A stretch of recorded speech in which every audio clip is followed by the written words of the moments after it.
was that you were suing and you were public about it, and it was a big thing. Okay.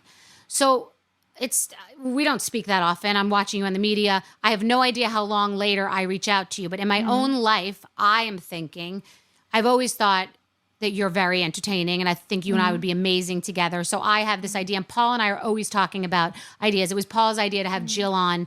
He said, you should have Jill to talk about the new housewives. And I said, oh God, I just want to have a reunion with her. And then that's how that happened.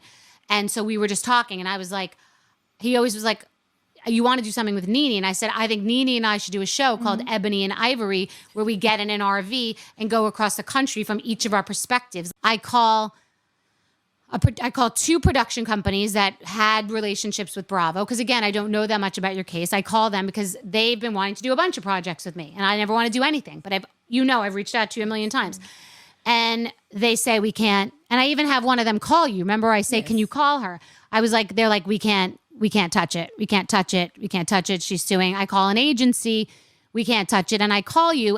And because you said to me on the phone, every time you call me, nothing ever happens. And I didn't want to hurt your feelings, but I said, the reason is when I call you, it's because someone else told me that it couldn't happen. Like I call you getting excited. You say I'm excited too. I then talk to someone else and they shut it down because of the legal action. That was my perspective. I don't know if it's true, not true. And I just reported it back to you.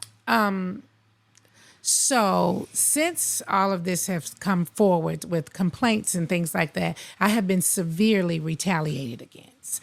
And have you been retaliated against since you came out with your reality reckoning? I mean, I believe so. I believe I've burned many bridges. Yeah, I do not believe I would be doing anything with Bravo, and I haven't been. Well, that's fine. If you don't, you're not doing anything with Bravo, I get it. But I don't feel like I should be retaliated against to the point of me not being able to work at all. Well, no, also, I'm just in the beginning. Just know that 2 different people in production